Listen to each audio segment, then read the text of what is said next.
Pero muna tayo guys ng upuan. Ito ilagay natin, Nara. Kasi yung dating upuan wala na, nagbalat na. Prepare natin itong upuan guys. Wala na,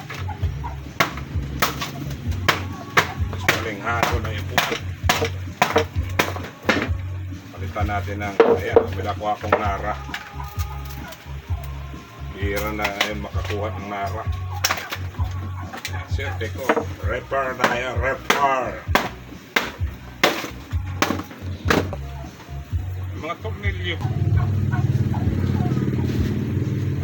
Repair tayo ng upuan mga guys. Bye! Pakishare na lang, pag-follow ng ating video. Thank you.